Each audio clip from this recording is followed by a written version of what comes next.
গ্রাম বাংলায় প্রচলিত একটি কথা আছে, ঘোড়ায় চড়িয়া মর্দ হাঁটিয়া চলিল। এবার তারই বাস্তব রূপ দিলেন নিষিদ্ধ ছাত্রলীগ নেতা। তিনি ৬ শতাধিক সঙ্গী নিয়ে হাতিতে চড়ে বিয়ে করেছেন। এ নিয়ে ঝিনাইদহের শৈলকুপায় আলোচনা সমালোচনার ঝড় বইছে। ২৭ ডিসেম্বর উপজেলার নবগ্রামে এই ঘটনা ঘটে। নিশান আহমেদ শাওন উপজেলা ছাত্রলীগের সাংগঠনিক সম্পাদক। ছাত্রলীগ নেতা নিশানের বরযাত্রায় হাতি ও ঘোড়ার গাড়িসহ অন্যান্য যানবাহনে প্রায় ৬ শতাধিক ব্যক্তি অংশ নেয়।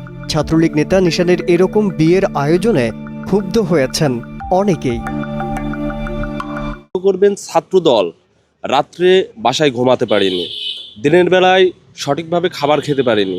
প্রশাসন এবং আওয়ামী লীগের দৌরাত্ম্যের কারণে সবসময় ভয়ে ভয়ে দিন পার করেছে, নিদ্রাহীন জীবন পার করেছে। সেখানে ছাত্রলীগ একটা নিষিদ্ধ সংগঠন হয়ে ছাত্রলীগের একটি উপজেলার সাংগঠনিক সম্পাদক তিনি বিলাসবহুলভাবে বিয়ে করছে, যিনি হাতির পিঠে চড়ে বরযাত্রী নিয়ে তিনি ৬-৭০০ বরযাত্রী নিয়ে তিনি বিয়ে করতে যাচ্ছে।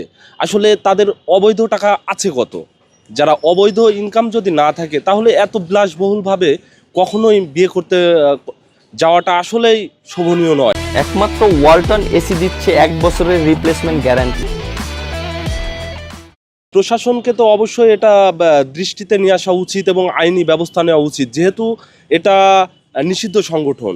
এই সংগঠনের যারা লেসপেন্সার ছিল এবং এই সংগঠনে যারা অতপ্রতভাবে জড়িত এবং একটা পোস্টেড ছেলে, সে কিভাবে প্রকাশ্যে এই বিলাসবহুল বিয়ের জন্য লোকজনকে নিয়ে কিভাবে বিয়ে করতে যায়?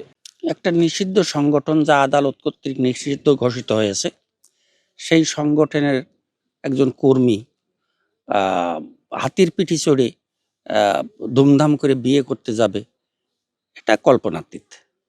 এখানে কি প্রশাসন বলে কিছু নাই? দেশকে মগের মূল্য হয়ে গেছে।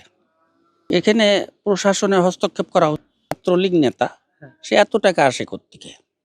এই 16 বছরে যে লুটপাটের হিসাব প্রশাসনের নেওয়া উচিত। বিয়েতে কোটি কোটি টাকা খরচ করছে, এত টাকা আসে কোত্থেকে? এলাকাবাসী জানান, একজন নিষিদ্ধ সংগঠনের নেতা এ ধরনের বিয়ের আয়োজন করেছে, সেদিকে পুলিশের নজর দেয়া প্রয়োজন ছিল। এ বিষয়ে জানতে শৈলকুপা উপজেলার সাবেক ছাত্রলীগের সাংগঠনিক সম্পাদক নিশান আহমেদ শাওনের ব্যবহৃত মোবাইলে একাধিকবার কল করলেও সেটি বন্ধ পাওয়া যায়। এ বিষয়ে এলাকায় ক্ষোভের সৃষ্টি হলেও শৈলকুপা থানার ওসি মাসুম খান কোনো মন্তব্য করতে রাজি হননি। ঝিনাইদহ থেকে অরিত্র কুণ্ডুর পাঠানো তথ্য ছবিতে ডেস্ক রিপোর্ট মাজহারুল আলম, কালের কণ্ঠ।